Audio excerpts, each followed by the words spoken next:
World economic forum ప్రతి ఏటా నిర్వహించేటువంటి ఈ సమావేశాలు ఎకనామిక్ సమ్మిట్ లాగా ఇది ప్రపంచ దేశాలకు సంబంధించినటువంటి పేరెన్నికగా అన్నటువంటి పెద్ద పెద్ద దేశాల నాయకులు, అన్ని దేశాలకు సంబంధించిన రిప్రజెంటేటివ్స్ అక్కడికి వస్తారు. అండ్ బిలియనియర్స్, మిలియనియర్స్ వస్తారు, పెట్టుబడిదారులు అక్కడికి వస్తారు. ప్రపంచ గతికి సంబంధించి అనేక చర్చలు జరుగుతాయి. Of course deep state activities ని కూడా అక్కడ నుంచే నడిపిస్తూ ఉంటారు. సో ఈ వరల్డ్ ఎకనామిక్ ఫోరం నిర్వహించేటువంటి ఈ కార్యక్రమానికి, ఈ సమ్మిట్ కి వచ్చేసినటువంటి వాళ్ళలో ముఖ్యంగా డొనాల్డ్ ట్రంప్ స్పీచ్ హైలైట్ గా ఉంది. అంటే హైలైట్ అనే కంటే కూడా సెన్సేషన్ గానే ఉంది. డొనాల్డ్ ట్రంప్ మాట్లాడిన విధానం గురించి, ఇప్పుడు జరుగుతున్నటువంటి ప్రపంచంలోని అనేక అస్థిర వాతావరణాలకి, సంక్షోభ స్థితులకి, వీటన్నిటికీ డొనాల్డ్ ట్రంప్ చర్యలే కారణంగా ఉన్నాయి కాబట్టి, టారిఫ్స్ దగ్గర నుంచి గ్రీన్లాండ్, వెనిజువెలా ఇట్లా అనేక అంశాలు ఉన్నాయి కాబట్టి డొనాల్డ్ ట్రంప్ స్పీచ్ ఖచ్చితంగా ముందు మనం మాట్లాడాల్సిన అంశం కాబట్టి. సార్ గిరిధర్ గారు, ఫస్ట్ డొనాల్డ్ ట్రంప్ స్పీచ్ ని మీరు ఎట్లా చూస్తారు? Of course mark Carney speech కూడా చాలా ఇంపార్టెంటే. అర్సులా వాండర్లైన్ ఎవరైతే యూరోపియన్ యూనియన్ కి సంబంధించినటువంటి కీలకమైన నాయకురాలు, ఆవిడ ఇచ్చిన స్టేట్మెంట్ కూడా, ఆమె భారతదేశానికి రాబోతోంది. ఇప్పుడు రిపబ్లిక్ డే పరేడ్ లో చీఫ్ గెస్ట్ గా వాళ్ళు రాబోతున్నారు. వాళ్ళతో మనం ఫ్రీ ట్రేడ్ అగ్రిమెంట్ చేసుకోబోతున్నాం. దాని గురించి మనం మాట్లాడదాం. బట్ డొనాల్డ్ ట్రంప్ జరుగుతున్న పరిణామాల గురించి ఆయన వ్యాఖ్యానించిన విధానము, గ్రీన్లాండ్ ని ఆక్యుపై ఏమి చేసుకోము ఫోర్స్ఫుల్ గా అంటూనే గ్రీన్లాండ్ కావాలని చెబుతున్న విధానము, అండ్ పీస్ గురించి మాట్లాడుతూనే వెనిజులా లాంటి దేశాలపైన ఎలాంటి చర్యలు తీసుకున్నాడో చూస్తున్నాము. సో ఒక మ్యావరిక్ గా మారుతున్నటువంటి ఒక ఆయన వ్యాఖ్యల్ని, స్పీచ్ ని ఎట్లా అర్థం చేసుకోవాలి? హైలైట్స్ ఏంటి?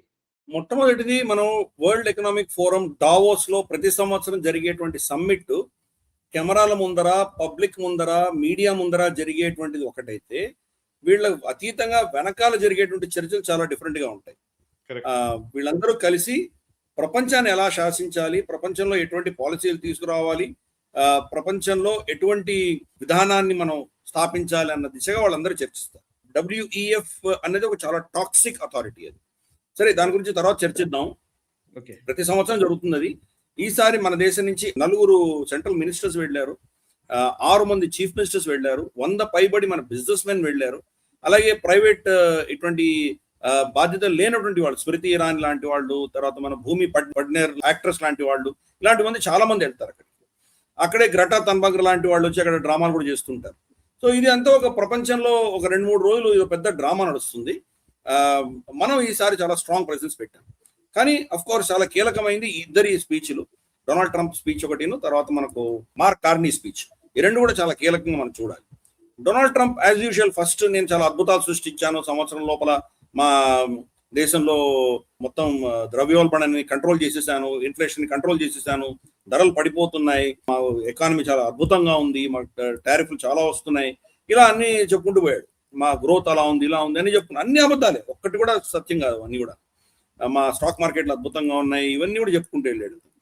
తన అచీవ్మెంట్స్ కింద చూపించేటువంటి ప్రయత్నం చేశాడు. ఇన్ఫాక్ట్ దానికంటే ఒక రోజు ముందర, అంటే జనవరి 20న అతని ఇనాగ్రేషన్ అయి సంవత్సరం అయింది కాబట్టి ఇంత పెద్ద పుస్తకం తీసుకొచ్చాడు. వైట్ హౌస్ లో పుస్తకం తీసుకొచ్చి, నేను సాధించిన 365లో సాధించిన అంశాలని 365 పేజీల పుస్తకం తీసుకొచ్చాడు. అది ఓకే, సెల్ఫ్ ప్రొపగేషన్ చేసుకుంటున్నాడు ఆయన. కానీ ఇక్కడికి వచ్చాక మళ్ళీ వాళ్ళ అంతర్గతమైన పాలిటిక్స్, స్లీపీ జో బైడెన్ అనడము, వాళ్ళు వస్తే ఇలా అయిపోయేది, అలా అయిపోయేది, నేను వచ్చి కాపాడాను, అమెరికన్ ఎకానమీని అద్భుతాలు సృష్టించాను, ఇవన్నీ చెప్పుకుంటూ వచ్చాడు. గ్రీన్లాండ్ గురించి మీరు అందరూ ఎక్స్పెక్ట్ చేస్తుంటారు, దాని గురించి నేను మాట్లాడతాను.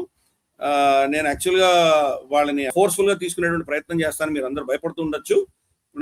నాకు కావాలి గ్రీన్లాండ్, కానీ నేను ఫోర్స్ఫుల్ గా అటాక్ చేయను అని చెప్పి మీరందరూ ఇప్పుడు చాలా సంతోషించారు కదా, యువర్ ఆల్ రిలీవ్డ్ అని అన్నాడు. అంటే అది ఏదో మన కోసం ఏదో చాలా దయ తెలిసినట్టు, మనకి ఏదో చాలా కరుణగా మన మీద కురిపించినట్టుగా బిహేవ్ చేశాడు. తర్వాత ఏమంటున్నాడు, గ్రీన్లాండ్కి ఐస్లాండ్కి కన్ఫ్యూజ్ అయ్యాడు. 4 సార్లు ఐస్లాండ్ అంటూ పోయాడు. సో గ్రీన్లాండ్ లో ఐస్ ఉంటుంది, చాలా విడ్డూరమైనటువంటి డెఫినేషన్. గ్రీన్లాండ్ లో ఐసే ఉంటుంది. అక్కడ మనుషులు చాలా తక్కువ, 60,000 మంది ఉంటారు అంతే, మిగతా అంతా ఐసే. ఐస్లాండ్ లో యాక్చువల్గా ఐస్ ఉండదు, గ్రీన్ గా ఉంటుంది. కానీ దీనికి దానికి ఆ పేరు పెట్టారు. సో దానికి సరే, ఆయన అపమారక స్థితిలో ఉన్నాడు, ఏం మాట్లాడుతున్నాడు ఆయనకే తెలియదు, ఏదో కావాలి, అది ఏం కావాలో తెలియదు, ఆ పరిస్థితిలో ఉన్నాడు ఆయన. సరే, డెన్మార్క్ని బాగా తిట్టాడు, యూరోప్ని బాగా ఇన్సల్ట్ చేశాడు, ఎమాన్యుయల్ మక్రాన్ కంటదాల మీద కామెంట్ చేశాడు. తర్వాత మనకు చూస్తే కనుక యూరోప్ లో మీరందరూ అసలు యూరోప్ని గుర్తే పట్టలేము. ఇప్పుడు చాలా ప్రాంతాలకు వెళ్తే యూరోప్ ఏంటో మనకు అర్థం కూడా కాదు, అలా తయారైంది. నాకు స్కాట్లాండ్, తర్వాత అలాగే జర్మనీ, నా తల్లిదండ్రులు ఇద్దరు ఒకరొకరు ఒక దగ్గర నుంచి వచ్చారు. కాబట్టి నాకు యూరోప్ అంటే ప్రేమ ఉంది. కానీ మీరందరూ కంప్లీట్ గా ఈ ఇమిగ్రేషన్లు, ఎన్వైరన్మెంట్, చెత్త ఇవన్నీ పెట్టుకొని మొత్తం దీన్ని నాశనం చేశారు మీరు. కాబట్టి గుర్తుపట్టలేము. ఇలా అంటే ఫైనల్ గా మీ మీద నాకు ఎటువంటి గౌరవం లేదు అన్న దిశగా వాళ్ళని ఏదో మాట్లాడుతూ వెళ్ళాడు. తర్వాత నేటోని క్రిటిసైజ్ చేశాడు. నేటోని నేనే మిమ్మల్ని రక్షించాను, లేకపోతే ఎవరు ఖర్చు పెట్టట్లేదు, 5% ఖర్చు పెట్టాల్సిన ప్రెషర్ నేను తీసుకొచ్చాను, నేను చాలా అద్భుతంగా మీకు అన్ని అస్త్రాలు అమ్ముతున్నాను, అది మీరు యుక్రెయిన్కి ఇస్తున్నారు, ఎవరు చేసుకుంటున్నారు నాకు తెలియదు, ఇటువంటివన్నీ మాట్లాడాడు. తర్వాత కీలకంగా యుక్రెయిన్ లో ఆల్రెడీ శాంతి నెలకొలబోతోంది, ఆల్మోస్ట్ దగ్గరగా ఉన్నాం మేము, వెనేజులా కూడా అద్భుతాలు సృష్టించాను నేను, ఇవన్నీ చెప్తున్నాడు.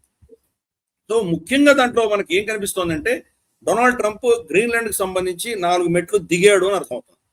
అంతకంటే ముందర ఎట్టి పరిస్థితిలో నేను టేక్ ఓవర్ చేస్తానని చెప్పినటువంటి వ్యక్తి ఈరోజు సడన్ గా దాని 4 మెట్లు దిగి నేను టారిఫ్లు వేయను, నేను తర్వాత అటాక్ కూడా చేయను అని చెప్పాడు. టారిఫ్ల విషయంలో ఏమొచ్చిందంటే మనకు గ్రీన్లాండ్ అమెరికా తీసుకోవాలి, టేక్ ఓవర్ చేయాలి అన్న విషయాన్ని అపోజ్ చేస్తే ఎవరైనా యూరోపియన్ దేశాలు వాళ్ళ మీద 10% టారిఫ్లు వేస్తానని అనౌన్స్ చేశాడు గతంలో. అంటే మనకు యూకే, ఫ్రాన్స్, జర్మనీ వీళ్ళు ఎవరెవరు అపోజ్ చేశారో వాళ్ళందరి మీద 10% టారిఫ్ వేస్తానన్నాడు. జూన్ 1 నుంచి 25% టారిఫ్ వేస్తానన్నాడు. సో దాంతో మనకు అర్థమైంది కదా పరిస్థితి ఏంటో. సో ఆ టారిఫ్లు కూడా ఇప్పుడు నేను వేయట్లేదు, వెనక్కి తీసుకుంటున్నాను, కానీ ఎట్టి పరిస్థితుల్లో గ్రీన్లాండ్ నాకు కావాలి అని ఒక స్టేట్మెంట్ ఇచ్చాడు దాంట్లో. అలాగే అక్కడ రట్టి అని చెప్పేసి మనకు నేటో జనరల్ సెక్రటరీ ఉన్నాడు, అతనితోటి చర్చలు జరిగితే ఆ చర్చల్లో ఫ్రేమ్ వర్క్ అగ్రిమెంట్ అయింది మేము అన్నాడు. అగ్రిమెంట్ కాదు, ఫ్రేమ్ వర్క్ అగ్రిమెంట్ చేసుకున్నాం మేము గ్రీన్లాండ్కి సంబంధించి, ఇది చాలా అద్భుతంగా ఉండబోతోంది ఏదో చెప్పాడు. గ్రీన్లాండ్ పక్కనే రష్యా ఉంది, దాని పక్కనే మనకు చైనా కూడా ఉంది, కాబట్టి వీళ్ళిద్దరు కబ్జా చేసుకుంటారు కాబట్టి నాకు కావాలన్నాడు. జాగ్రఫీ చూస్తే దాని దగ్గరలో ఏమీ లేదు, దాని పక్కన నార్వేను, స్వీడన్, మనకు స్కాండినేవియన్ దేశాలు ఉన్నాయి, కిందేమో ఐస్లాండ్, దానికంటే కిందనేమో మనకు యూకే, బెల్జియం, నెదర్లాండ్స్ ఇవన్నీ ఉన్నాయి. అవి దాటక ఎక్కడో రష్యా ఉంది, రష్యా దగ్గర కూడా లేదు. చైనా ఎక్కడుంది? అది చైనా స్వయాన వాళ్ళు క్లెయిమ్ చేసుకుంటారు, మేము నియర్ ఆర్కిటిక్ పవర్ అని వాళ్ళు క్లెయిమ్ చేసుకుంటారు. వాళ్ళ ప్రతిదీ నియరే, వాళ్ళు నియర్ లాటిన్ అమెరికన్ కూడా చెప్పుకోవచ్చు. వాళ్ళు ఏముంది, వాళ్ళ ఇష్టం, వాళ్ళ నోటికి అడ్డం లేదు. మనం ఐఓసీకి వెళ్ళినప్పుడు, ఇండియన్ ఓషన్ కాన్ఫరెన్స్కి మనం వెళ్ళినప్పుడు అక్కడ చైనీస్ రిప్రజెంటేటివ్ ఏం చెప్పాడు, we are near Indian Ocean power అని చెప్పేసుకుంటున్నాడు. అన్ని నియరే, వాళ్ళ దగ్గర ఏది పడితే అది యాడ్ చేసేసుకుంటారు వాళ్ళు. దానికి బలపరుస్తున్నాడు డొనాల్డ్ ట్రంప్. అంటే చైనా కూడా దీంట్లో ఇన్వాల్వ్ ఉంది, చైనా రష్యా ఇద్దరు కలిసి దీన్ని కబ్జా చేసుకుంటారు కాబట్టి నేను తీసుకొని తీరాలి అని చెప్తున్నాడు. అంటే అది దేశం యొక్క ఇండిపెండెన్స్, సార్వభౌమత్వం ఉంది కదా, సావరనిటీ, నువ్వెవరు దాన్ని తీసుకోవడానికి? కానీ అంత అహంకారంగా ప్రవర్తించాడు అతను. ఇప్పుడు 4 మెట్లు దిగాడు. దీనికి 2-3 కారణాలు ఉన్నాయి. మొదటిది ఈ టారిఫ్లన్నీ వేసేసరికి యూరోపియన్ యూనియన్ ఏం చేసిందంటే, వాళ్ళ యూరోపియన్ యూనియన్ పార్లమెంట్ లో డొనాల్డ్ ట్రంప్ కి యూరోపియన్ యూనియన్ కి జరిగిన ఒప్పందం, టారిఫ్ ఒప్పందం ఏదైతే అర్సలా వండర్లైన్ స్కాట్లాండ్ లో ఒప్పందం చేసుకుందో ఆ అగ్రిమెంట్ ని వాళ్ళు సస్పెండ్ చేశారు, దాన్ని రాటిఫై చేయలేదు వాళ్ళు. 2 ఈ ఇందుకు చర్యలు చేస్తున్నారు కాబట్టి కొంతమంది అంటే యూకే నుంచి ఒకరు, ఇంకేదో దేశం నుంచి ఒకరు, ఇద్దరు, ఇలా 37 మంది వాళ్ళ సైనికులు గ్రీన్లాండ్కి వెళ్ళారు. 37 మంది ఏం ఆపుతారు అమెరికాని, కానీ వెళ్ళారు, సింబాలిక్ గా వెళ్ళారు అక్కడ గ్రీన్లాండ్కి. హోవర్డ్ లుట్నిక్ వీళ్ళ కామర్స్ సెక్రటరీ ఏమన్నాడంటే, వీళ్ళు యూరోపియన్ యూనియన్ వాళ్ళు అక్కడ వాళ్ళ సైనికులను పంపించారు కాబట్టి దానివల్ల డొనాల్డ్ ట్రంప్ చాలా కోపం వచ్చింది ఆయనకి, అందుకనే ఇప్పుడు ఆయన చాలా డిటర్మైన్డ్ గా ఉన్నాడు, అది తీసుకోవాలని చెప్పేసి వాడు స్టేట్మెంట్ ఇచ్చాడు. అంటే నువ్వెవరు, అది నీ భూభాగం కాదు కదా అది. అలా చెప్పుకుంటూ పోతే రేపు నేటో దేశాల్లో ఎక్కడెక్కడ అమెరికా స్థావరాలు ఉన్నాయి, ఇవన్నీ నాకు దానికి సావరనిటీ కావాలనుకుంటే పోతే దానికి అర్థం ఏంటి?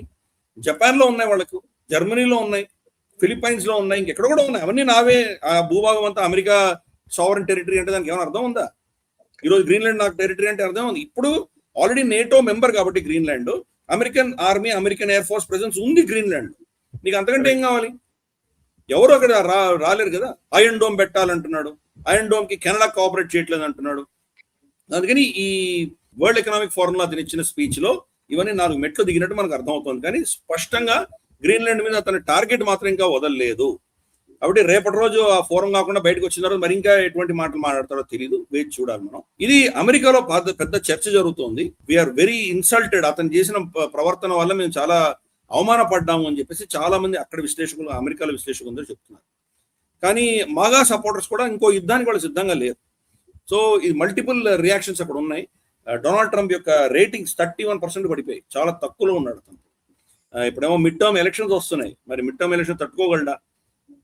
దానికి ముందే చెప్పాడు అసలు మిడ్ టర్మ్ ఎలక్షన్స్ ఎందుకు అక్కర్లేదు అంటున్నాడు, 3వ టర్మ్ లో నేను ఉంటాను అంటున్నాడు. సో ఇటువంటివన్నీ కూడాను ఒక విధమైనటువంటి కన్ఫ్యూజ్ స్టేట్ లో ఉన్నాడా, లేదా అహంకారం బాగా పెరిగిపోయిందా, నా శక్తిని ఎవరు ఛాలెంజ్ చేయలేరు, నాకు అన్ని శక్తులు ఉన్నాయి, నేనే ఇదా అని చెప్తున్నాడా?